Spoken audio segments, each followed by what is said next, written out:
நெஞ்சமெல்லாம் கோவில் செய்தேன் உனை அழைத்தேன் நீ வா வா. சிந்தையெல்லாம் நொந்தழுதேன் சிந்தையெல்லாம் நொந்தழுதேன் சொந்தமெல்லாம் நீதானே.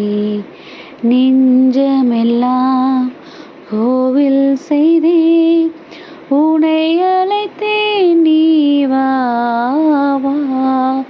சோகம் வந்து தாக்கும் போது என்னை காக்கும் இன்னாயன் நீயே என்றோ. மாசு கொண்ட உள்ளம் பேசும் உந்தன் நாமம் மாசு கொண்ட உள்ளம் பேசும் உந்தன் நாமம். இயேசு எந்தன் வாழ்வின் தெய்வம் நீ. நெஞ்சமெல்லாம் கோவில் செய்தேன் உனை அழைத்தேன் நீ வா வா.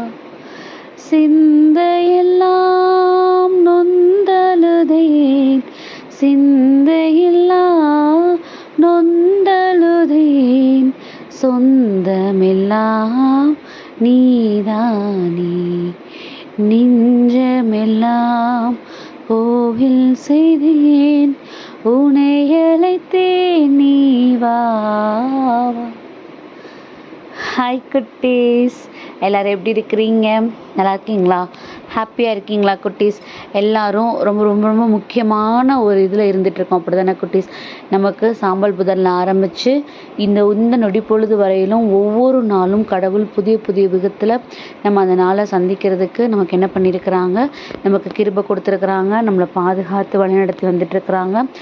ஒவ்வொரு சூழ்நிலைகள்லையும் அந்த சூழ்நிலையை எப்படி ஃபேஸ் பண்ணணுங்கிறத குறிப்பாக இந்த நாட்களில் நமக்கு நிறையவே கற்றுக் கொடுத்துட்ருக்காங்க, அப்படி தானே குட்டீஸ்? இந்த நாள்லேயும் பார்த்தீங்கன்னா ரொம்ப ஒரு அருமையான ஒரு பாடல்.